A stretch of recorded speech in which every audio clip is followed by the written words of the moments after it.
Bien, question numéro 20, finance, règlement du concours, monsieur Andrew. La communauté de communes Avranches-Saint-Michel a été sollicitée par plusieurs communes membres pour participer au financement de leurs projets. Alors, ceci est possible au terme de l'article L. 5214-16, 5e du Code général des collectivités territoriales, qui lui-même est issu de la loi numéro 2004-809 du 13 août 2004 et qui indique en substance: afin de financer la réalisation ou le fonctionnement d'un équipement, les fonds de concours peuvent être versés entre la communauté de communes et les communes membres après accord concordant exprimé à la majorité simple du conseil communautaire et des conseils municipaux concernés. Il est également précisé que le montant total des fonds de concours ne peut excéder la part du financement assuré hors subvention par le bénéficiaire du fonds de concours.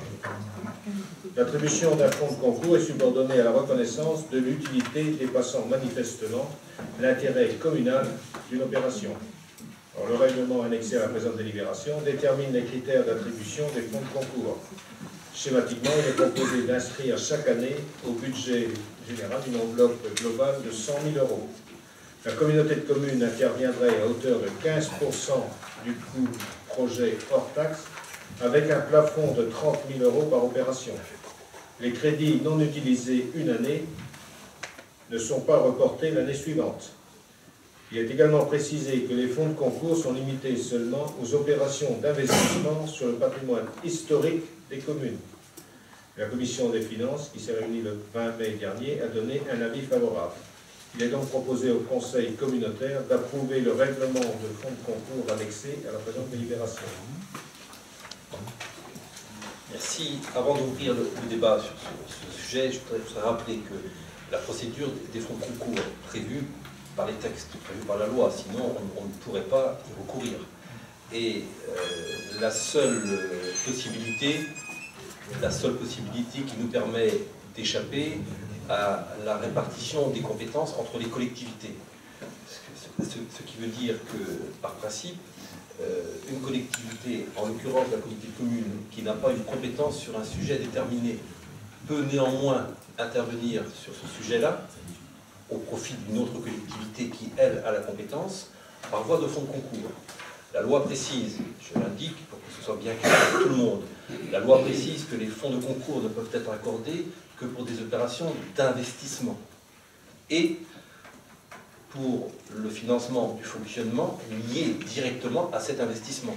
Ce n'est pas le fonctionnement de n'importe quoi, ce n'est pas une subvention de fonctionnement, c'est une subvention qui est apportée, un fonds de concours qui est apporté pour un investissement X et pour le fonctionnement qui est directement lié à l'investissement X. Voilà. Ce n'est pas d'autres fonctionnements. Le fonctionnement est lié à l'investissement directement. Exemple, c'est un mauvais exemple puisque c'est la communauté de communes qui a la compétence, mais je le prends quand même. C'est mieux de prendre un mauvais exemple, un exemple fictif. Imaginez que ce soit les communes qui aient la compétence de construire des salles de sport et qu'une commune nous demande un fonds de concours. On peut apporter un fonds de concours qui financera une partie de la dépense d'investissement et également le fonctionnement lié au le fonctionnement des dépenses liées au fonctionnement de la salle de sport. Le chauffage de la salle de sport, l'eau qui est nécessaire, etc. Mais uniquement les dépenses de fonctionnement liées directement à l'investissement, et pas autre chose. Pas par exemple une subvention qui serait versée au club qui utilise la salle de sport. On est bien d'accord, hein? C'est l'article du Code général des collectivités territoriales qui vous a été rappelé. Donc il y a un cadre juridique, un cadre législatif duquel on ne peut pas sortir. Après, on a une certaine marge de liberté pour définir le montant de notre intervention. Là encore, on est tenu par la loi puisque le fonds de concours ne peut pas aller au-delà du financement qui est mis par la collectivité compétente. Donc, si la collectivité met 50 000, on ne peut pas donner plus de 50 000. Ça, c'est la loi, on ne peut pas bouger ça. Maintenant, il y a certaines choses sur lesquelles on a liberté pour faire notre règlement d'octroi de fonds de concours. Et c'est donc sur ces points-là, sur les autres aussi, on peut discuter si vous souhaitez, mais on n'a pas le choix, c'est la loi. Mais l'essentiel de la discussion, j'imagine, va porter sur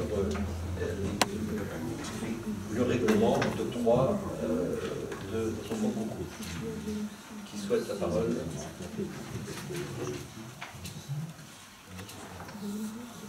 Monsieur Laporte. Oui, Monsieur le Président. J'étais donc présent à la commission et sur le principe, bien sûr, j'ai accepté le règlement et lui portant conseil, le plafond que nous avions attribué au départ était plus élevé, puisque nous avons prévu une enveloppe de 100 000 € et nous étions partis sur un plafond de 50 000. Les projets communaux d'intérêt communautaire, à mon avis, sont plutôt quand même assez rares, qui sont réservés au patrimoine historique. Quand nous aurons 2, voire un grand maximum de 3 projets annuels, il me semble que le plafond est trop bas, surtout que les projets communaux, en règle générale, sont des projets élevés. Quand il y a un projet comme ça, si je prends l'exemple qui nous concerne du C, nous sommes sur une enveloppe, on va dire, entre 450 et 500 000 €.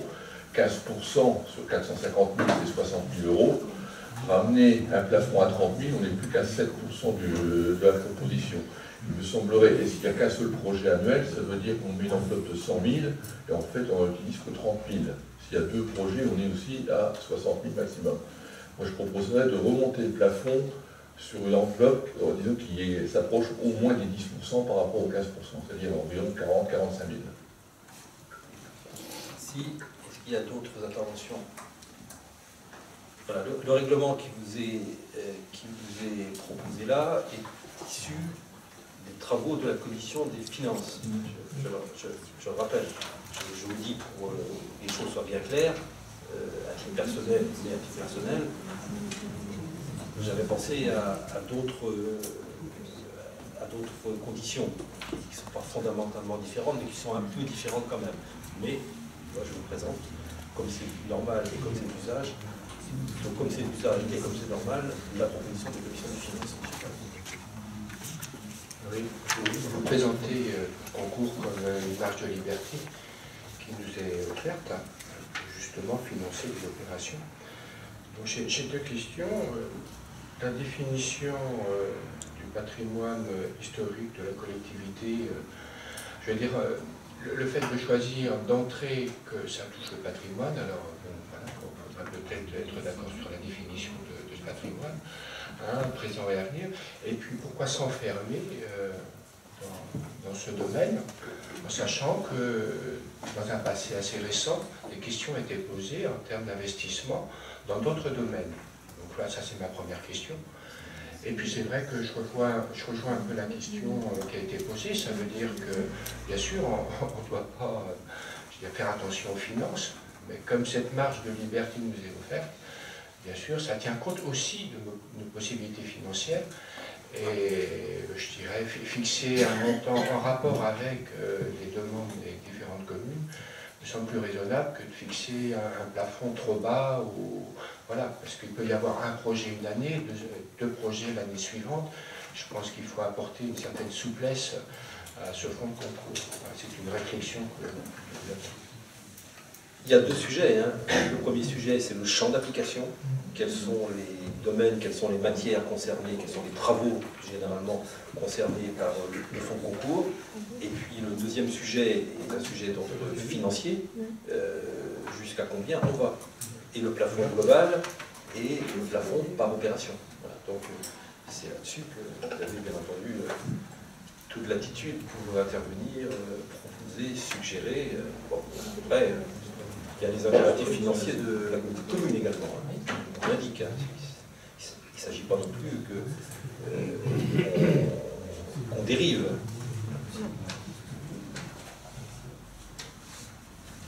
Mais c'est une aide aux communes, clairement.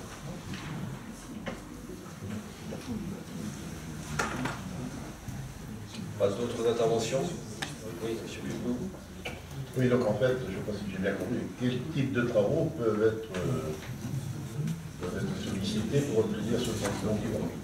Actuellement, la proposition de la commission des finances, M. Andreau précisé, la proposition de la commission des finances, que vous avez sous les yeux, ne concernerait que les opérations d'investissement sur le patrimoine historique des communes. Le patrimoine historique des communes, il faudra peut-être d'ailleurs définir un petit peu plus.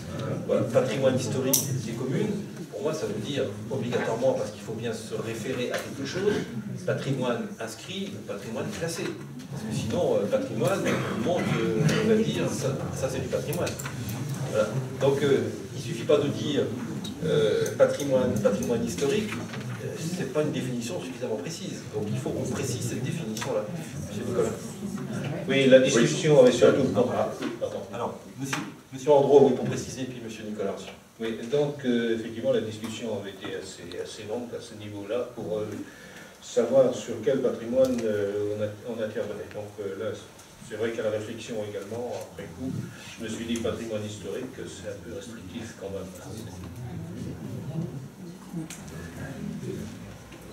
Et bon, c'était ce que l'ensemble de la commission, la majorité de la commission avait proposé. Monsieur Nicolas. Oui, c'est intéressant parce que, en fait, d'une part, la notion de patrimoine historique est relativement difficile à déterminer. Alors, si la commission a précisé qu'il s'agissait des bâtiments inscrits et classés, c'est un peu paradoxal puisque ce sont précisément ces édifices-là qui ont déjà des aides. Or, à mon avis, il serait plus intéressant de réfléchir à la manière d'aider, et on a beaucoup d'églises sur le territoire qui ne sont ni inscrites ni classées. Or, je pense que ce sont plutôt celles-ci qui auraient besoin d'aide d'un concours. Donc, voilà, je pense qu'il faut bien réfléchir à la définition de ce patrimoine historique. Je pense qu'il y a aussi, il n'y a pas que les églises, il y a d'autres bâtiments qui ont un intérêt historique, qui sont sur nos communes et qui pourraient bénéficier de ces aides exceptionnelles. Oui, alors, moi je vous rejoins sur certains points.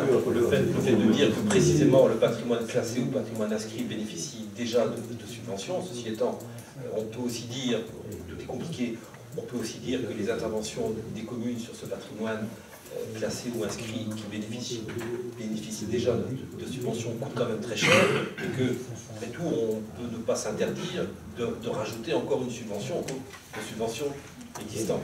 Puis le second élément sur lequel j'insiste beaucoup, c'est que bien évidemment, il faut, pour que la communauté de communes intervienne, que l'équipement ait une vocation intercommunale. Parce qu'on ne va pas pouvoir donner des fonds de concours, sinon il y a quelque chose qui clocherait. On ne va pas pouvoir donner des fonds de concours à un équipement qui n'aurait qu'une utilité communale. Là, il faut qu'il y ait une notion d'intercommunalité. Or, par définition, une église d'une commune, elle est affectée à la commune, au culte de la commune, et encore, bon, chacun sait l'évolution du culte.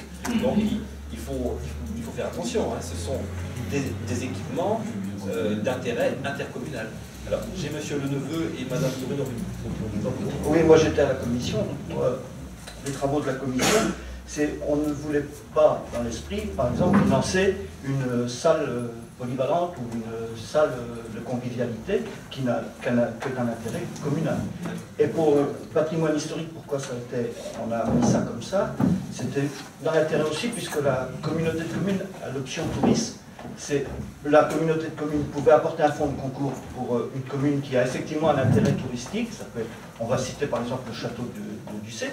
Ça allait dans le sens des compétences de la communauté. C'est ça que je voulais préciser. C'est comme ça l'esprit de la commission. Enfin, c'est comme ça que moi je l'ai compris. Oui, mais justement, attention aussi, parce que la matière est bien comprise et est un peu compliquée. Vous avez dit c'est de la compétence de la communauté de communes. Et précisément, l'intérêt du fonds de concours, c'est de nous permettre de sortir de nos compétences. Donc, n'ayons pas non plus l'idée qu'on va intervenir parce que telle demande venant de telle commune entre peu ou prou dans le champ de nos compétences, puisque précisément l'intérêt du fonds de concours, c'est de nous permettre exceptionnellement, dans des conditions très encadrées par la loi, de nous permettre d'intervenir dans des domaines où on n'est pas compétent du tout.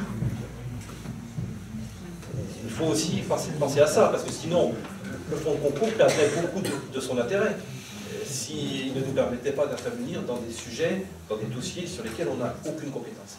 Madame Bruno et Monsieur Nicolas. J'ai deux réflexions. La première, c'est qu'il faudra peut-être préciser, parce que là j'entends bien qu'il s'agit du patrimoine, d'équipement, de bâtiments, donc il faudrait préciser patrimoine bâti. Parce que le patrimoine, il y a le patrimoine naturel, il y a le patrimoine immatériel, qui peut tout à fait être aussi historique. Donc voilà, c'est juste, on va peut-être préciser patrimoine bâti. Et puis la deuxième réflexion, les églises, en ce moment au département, on est en pleine réflexion sur le devenir des églises normandes, des églises de la Manche précisément, en sachant qu'il y a beaucoup d'églises qui n'ont plus de vocation, leur vocation initiale, hein. Il n'y a plus du tout de cérémonie religieuse, et donc il y a des réflexions pour en faire des bibliothèques, des centres culturels, enfin, peu importe. Et donc dans ce cas-là, il y aurait peut-être un intérêt, s'il y a un projet, bien sûr si l'église reste avec sa vocation initiale, ça reste une église, mais s'il y a un projet... Alors, on a le cas, par exemple, à Genève, où une chapelle est devenue office de tourisme.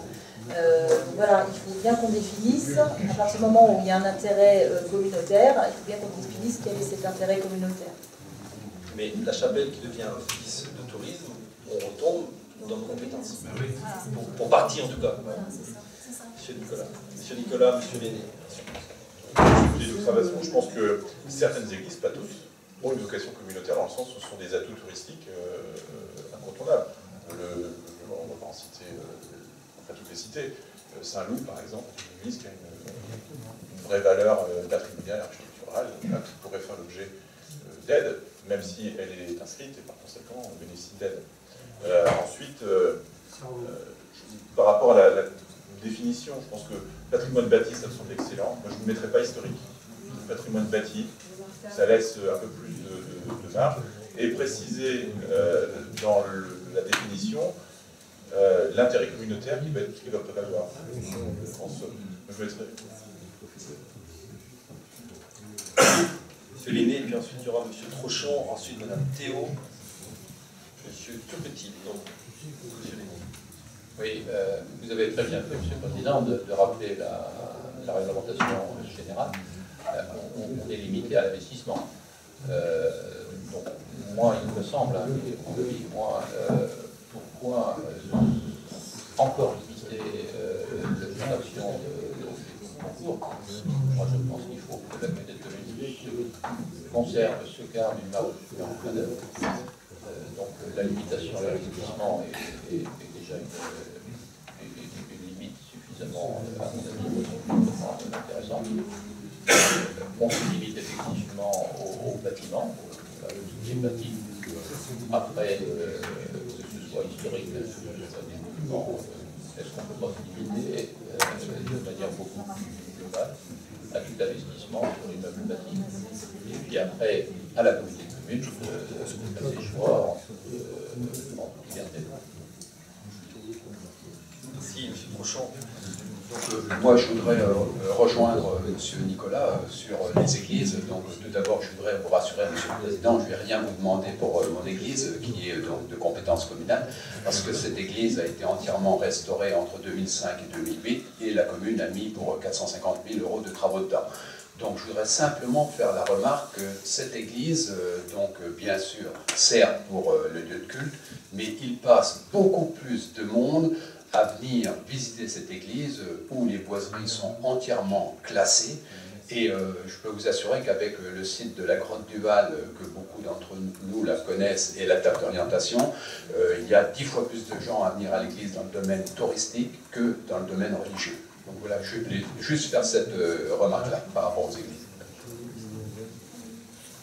Sachant qu'il faudra que dans le règlement, ça me semble être quand même minimum, on indique le caractère intercommunal de l'opération, et puis au cas par cas, on regardera s'il y a vraiment un caractère intercommunal qui peut être justifié par telle chose dans tel cas, par telle autre chose dans tel autre cas. Ce sera aussi à la commune de nous fournir suffisamment d'éléments pour prouver que l'investissement a un caractère intercommunal.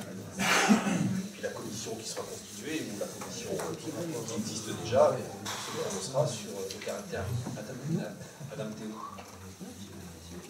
Moi, c'était par rapport à le premier mot qui a été utilisé, c'était patrimoine. Je trouve dommage de se limiter au patrimoine foncier, au patrimoine bâti, pourquoi ne pas l'étaler au foncier remarquable, et en particulier à la pointe du Groin.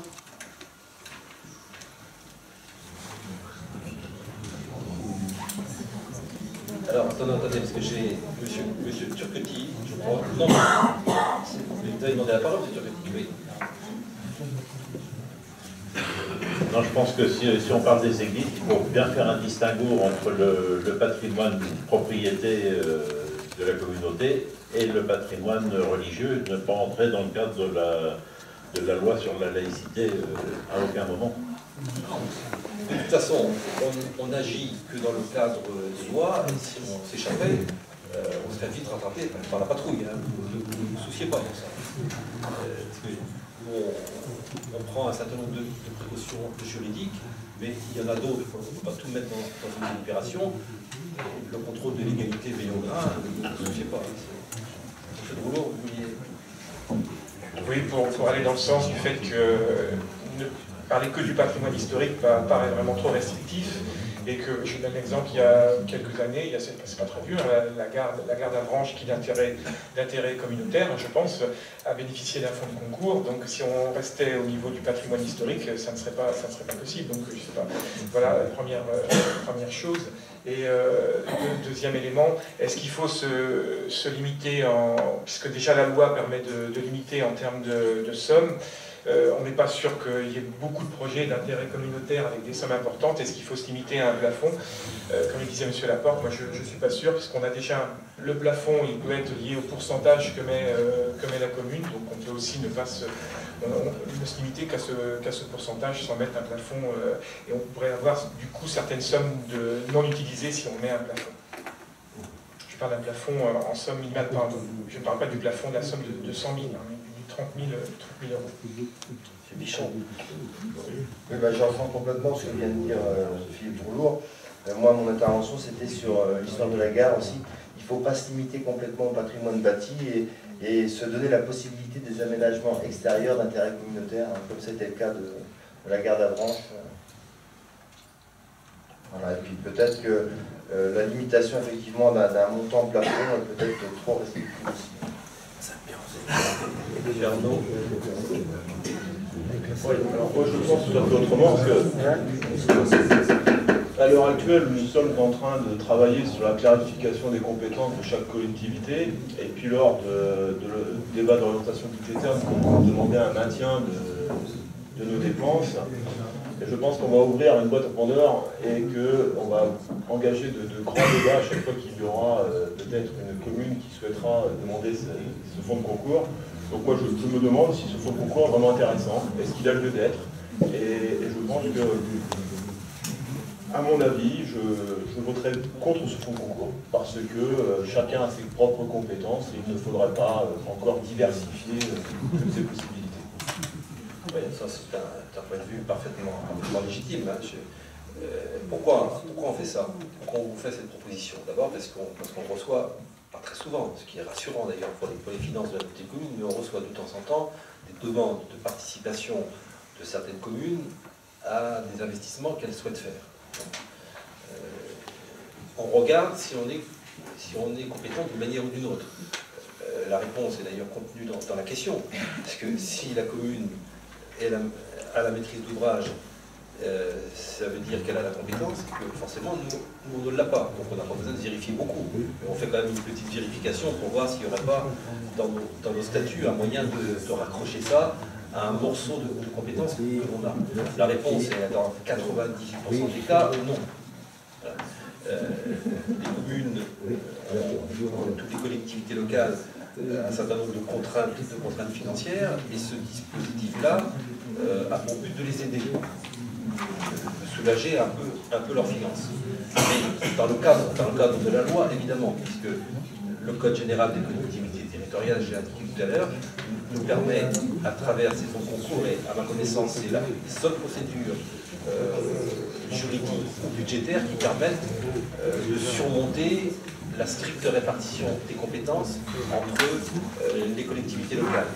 On se dit que ce serait peut-être pas mal de l'utiliser pour aider les communes. D'un autre côté, il ne faut pas non plus mettre en péril, en quoi que ce soit, les finances de la petite commune. Donc on se dit, il y a un plafond qui est de 100 000 euros, qui pourrait être de 150 000 euros. Voilà, mais pas au-delà. En tout cas pour une première année, sachant que le règlement, Louis suggérait tout à l'heure, je crois qu'il a raison, le règlement qui peut être adopté ce matin n'est pas non plus figé dans le marbre, ad vitam aeternam. On peut très bien, à l'aune des dossiers qui nous seront présentés dans les mois qui viennent, se rendre compte qu'il faut le modifier à la marge sur quelques points. Voilà, il ne faut pas qu'on soit figé, il faut au contraire qu'on soit évolutif. Pour résumer, si quelqu'un d'autre veut la parole, je la lui donne évidemment. Moi, je suis assez sensible aux propositions, aux suggestions qui ont été faites. D'abord, le plafond de 30 000 euros peut effectivement apparaître un peu court. Et la proposition de M. Laporte de passer à 50 000 euros ne me semble pas engager la communauté de communes sur des voies extraordinaires. Voilà, 30 000 euros, enfin 50 000 euros, le 30 000 euros, on pourrait peut-être se prononcer sur 50 000 euros. On pourrait peut-être aussi augmenter un peu le plafond global, les deux étant liés à 150 000 euros, ce qui veut dire il n'y a pas besoin d'être un grand mathématicien, ça veut dire qu'on pourrait prendre 3 opérations par an au taux maximum. Bon, c'est pas non plus quelque chose de phénoménal. Et puis, dernier élément, et ça, c'est le conseil communautaire qui décidera, je considère que la notion de patrimoine historique est trop restrictive et qu'il faut ouvrir à d'autres opérations. Je ne cache rien, je dis pourquoi je dis ça. Il y a des opérations en matière sportive, par exemple. Je pense clairement au stade d'Avranches, qui va devoir probablement être aménagé. Voilà. On ne peut pas dire que le stade Rodé-Fenouillère soit un stade à vocation communale. Le niveau auquel opère l'équipe d'Avranches fait dépasser très largement son caractère communal. Ça pourrait être une ouverture.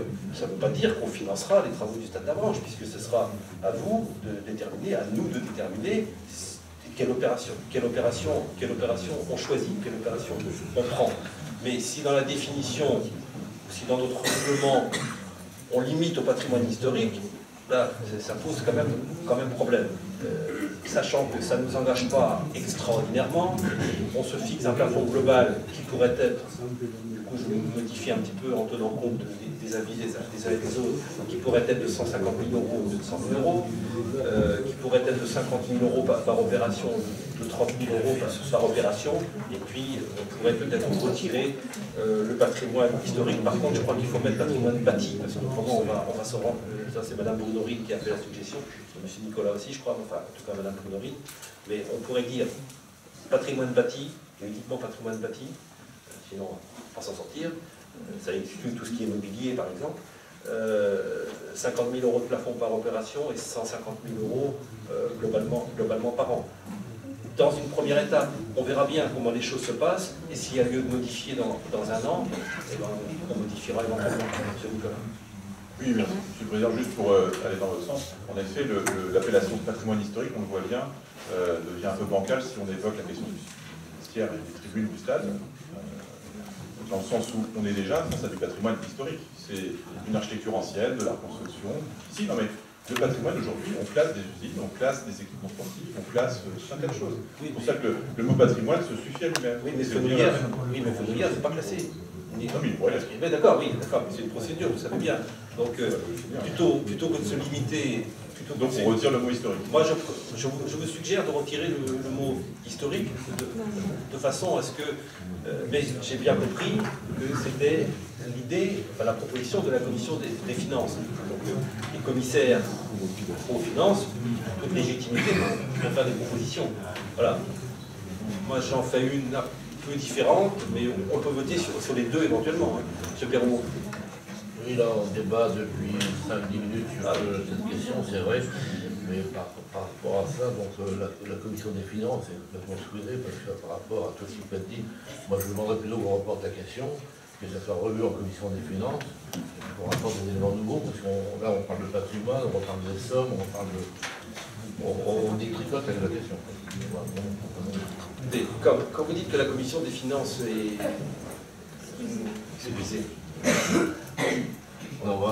C'est un avis de la commission des finances, mais voilà, c'est le conseil communautaire qui décide, hein, c'est pas les commissions.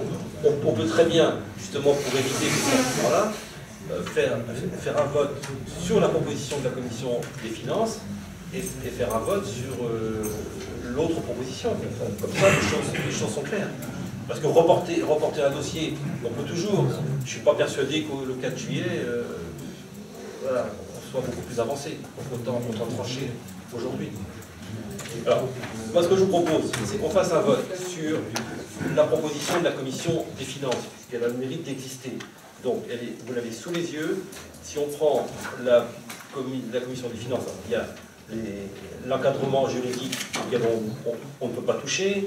Il y a que l'utilité de l'investissement doit dépasser manifestement l'intérêt communal d'une opération, ça on n'y touche pas non plus.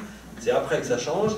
La commission des finances dit 100 000 euros, avec un plafond de 30 000 par opération, et on n'intervient que sur le patrimoine historique. Voilà, donc je mets au voie cette première proposition qui est celle de la commission des finances. Oui, Monsieur le Président. Pardon, Président. Oui, préalablement, je voudrais quand même apporter cette précision. Nous sommes engagés de ne pas augmenter les impôts. Et 100 000 euros me paraît une somme suffisante, puisqu'il est toujours facile d'augmenter, toujours très difficile de diminuer. Bon, j'entends bien, entre 100 et 150 000, bon, voilà. Mais j'entends parfaitement votre remarque et je vous en remercie d'ailleurs parce que c'est un souci de bonne gestion. Donc, la deuxième proposition, c'est la même en ce qui concerne, bien entendu, l'encadrement juridique, le caractère manifestement qui dépasse manifestement l'intérêt communal. Et au lieu de 100 000, ce serait 150. Au lieu de 30, ce serait 50. Et on supprimerait le mot historique. Et on mettrait patrimoine bâti. Voilà la seconde proposition. Donc maintenant, je suis d'accord avec la première proposition, mais en modifiant patrimoine historique par patrimoine bâti. Et laisser le 100 000 euros et 15% du coût du projet hors taxe avec un plafond de 30 000. Et on pourra revoir éventuellement une hausse dans les années à venir. Prenez le micro, madame, enfin. Patrimoine bâti, ça va ouvrir là du coup à un pléthore de demandes. Oui. Voilà. Mais on aura faut juste en conscience. On en avoir conscience, mais on n'aura que quelques opérations par an puisqu'on a un plafond. Et puis on examinera l'intérêt communautaire. Mais bien sûr que ça ouvre. Monsieur Billet. Oui, je vois qu'il est quand même très difficile de pouvoir cerner le problème sur tous ces aspects. Donc moi je serais tout à fait favorable à la question de maintenir la présentation de la commission de finances en modifiant uniquement sur le plan historique. Et on verra au bout d'une année qu'est-ce que ça donne au niveau des demandes. On est incapable de savoir. Donc je pense qu'il est prudent de rester là-dessus uniquement pour voir au bout d'un an ce que ça donne. On pourra toujours modifier dans le futur si nécessaire. Est-ce qu'il y a d'autres interventions? À ce moment-là, compte tenu des interventions, notamment de M. Le Métayer, de M. Andros, de M. Le Métayer et de M. Billet, je fais 3 propositions, pas 2 mais 3. D'abord, la proposition de la commission des finances que vous avez sous les yeux. Donc, dans les 3 propositions, il y a une partie commune, la partie législative, évidemment, qu'on ne peut pas changer, le caractère manifestement intercommunal, qu'il faudra apprécier au cas par cas, je le rappelle, et donc première proposition, un plafond global de 100 000 euros, un plafond par opération de 30 000 euros et limitation de notre intervention au patrimoine historique, qui est pour cette solution-là, qui est la proposition de la commission des finances. Personne. Donc, deuxième proposition, c'est en ce qui concerne les chiffres. Les mêmes chiffres que ceux qui sont proposés par la commission des finances, donc 100 000 euros de plafond global et 30 000 euros par opération, mais on retire le caractère, enfin, l'adjectif historique pour le remplacer par le patrimoine bâti et commun, qui est cette seconde solution-là.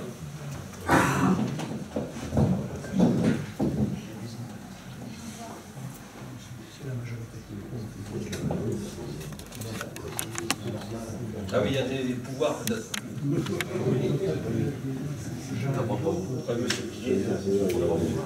C'est le signe du vainqueur.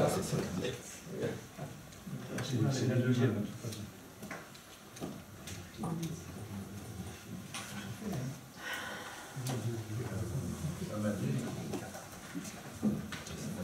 Et donc, troisième proposition, on garde bien entendu l'encadrement législatif et le caractère intercommunal. On fait passer le plafond global à 150 000 €, le plafond...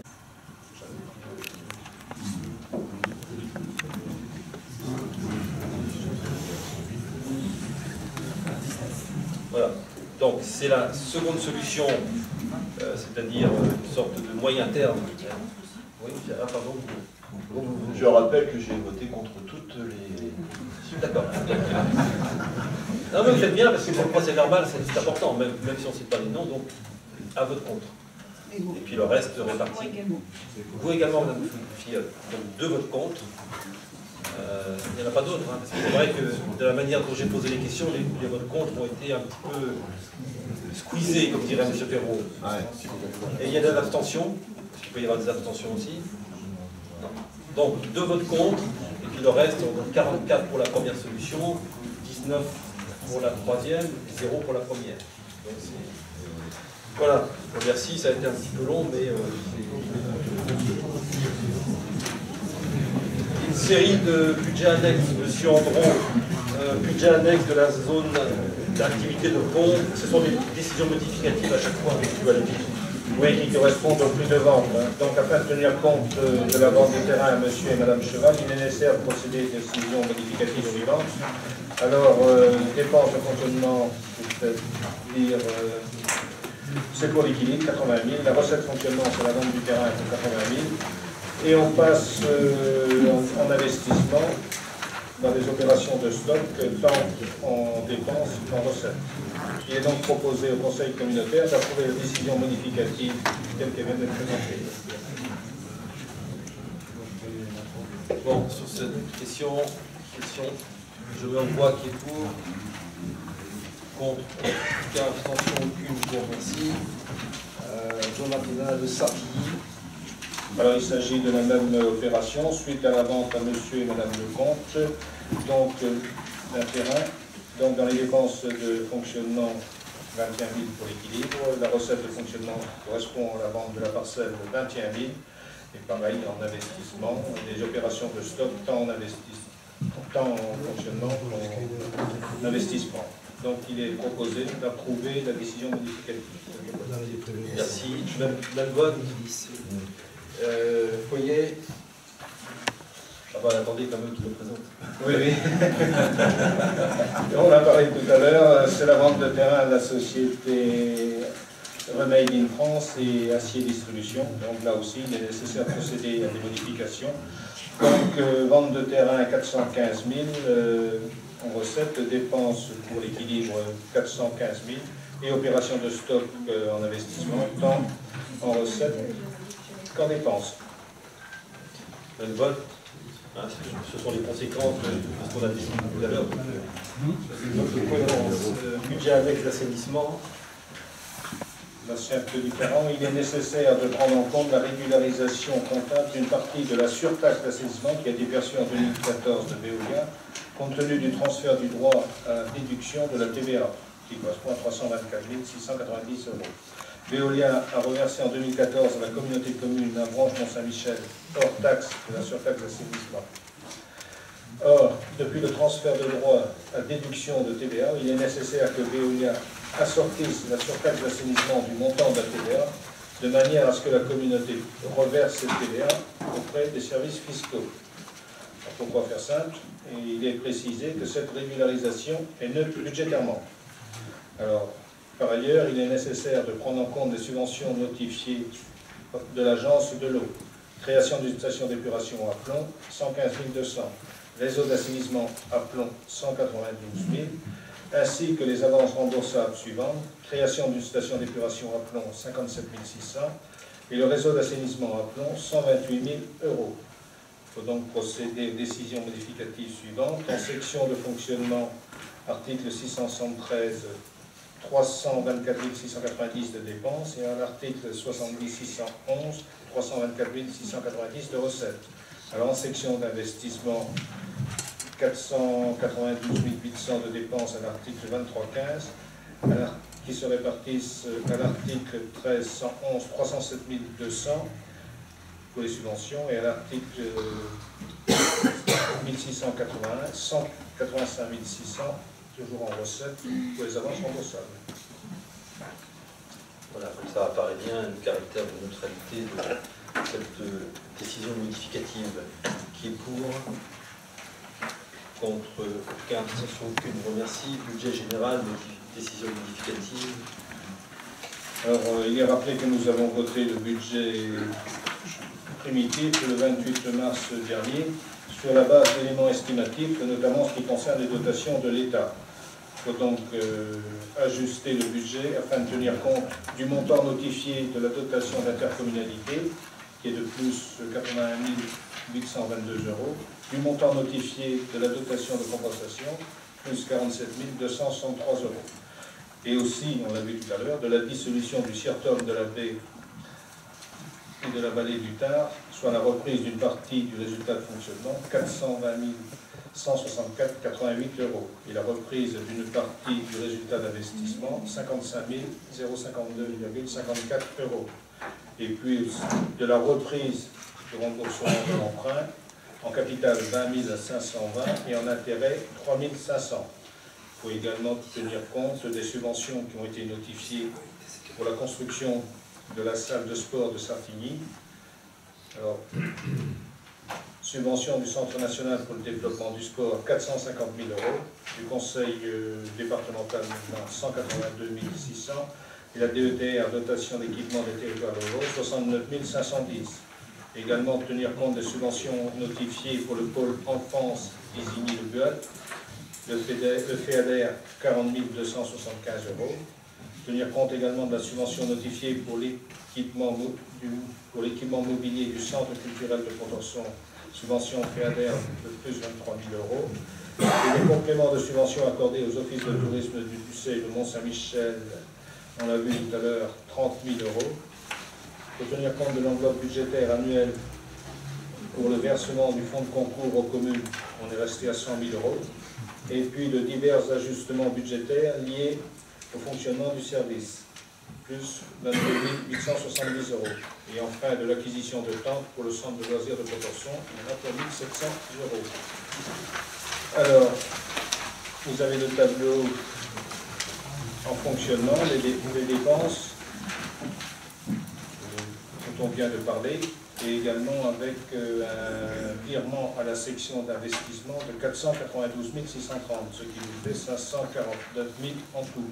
Dans les recettes, on retrouve les 549 000, avec des résultats de fonctionnement de 420 164,88, la dotation forfaitaire de 81 822, la dotation de compensation 47 263, et un autre article, autre organisme, pour faire l'équilibre. Donc on arrive à 549 000 euros. En investissement capital des emprunts, 20 520. Le fonds de concours aux communes membres, toujours les 100 000. Immobilisation corporelle, 1 700, ce qui fait 122 220 euros. Alors en recette, on retrouve le résultat d'investissement 55 052, qu'on a vu tout à l'heure. L'État, établissements nationaux 450 000, le département 182 600, budget communautaire et fonds structurels 63 275, la DETR 69 510 et, on vient de voir, le virement de la section de fonctionnement 492 630, ce qui nous fait un besoin d'emprunt en moins de 1 190 847,54 €. Donc ça s'équilibre en recettes et en dépenses à 122 220 €. Alors pour un récapitulatif pour mémoire, en fonctionnement nous avions voté 24 180 000, les décisions modificatives d'aujourd'hui 549 000, ce qui nous donne 24 729 000. Et en investissement nous avions voté 16 599 780, la décision modificative d'aujourd'hui 122 220, ce qui nous fait un total en investissement de 16 722 000. Merci. Donc, vous voyez, avec le caractère quand même limité de notre décision modificative, en fonctionnement 549 000 sur un montant de 24 millions, et en investissement 128 000 sur un montant de 16 millions. Voilà. Ça reste des chiffres très limités. J'en profite pour vous dire, avant de vous faire voter, que c'est une chose sur laquelle on aura l'occasion de revenir, notamment avec M. Andro, évidemment, mais avec tout le monde. On réfléchit sur une modification du calendrier budgétaire de la politique commune qui consisterait à ce que le budget primitif soit voté à la fin de l'année pour l'année suivante. Actuellement, on vote le budget primitif au mois de mars, ce qui présente des avantages mais aussi des inconvénients, seulement pour l'engagement des dépenses d'investissement et son bon fonctionnement. Donc on réfléchit à cette possibilité-là, qui nous associera évidemment à la réflexion. Je le dis parce que si on vote le budget à la fin de l'année, au lieu de le voter au mois de mars, forcément, il y aura davantage de décisions modificatives, chacun comprend bien. Et les décisions modificatives qui pour l'instant sont peu importantes, seront plus importantes. Et après tout, c'est bien aussi que les conseillers communautaires, tous les 3 mois, tous les 4 mois, soient sollicités et acceptent ou refusent un certain nombre de... Voilà.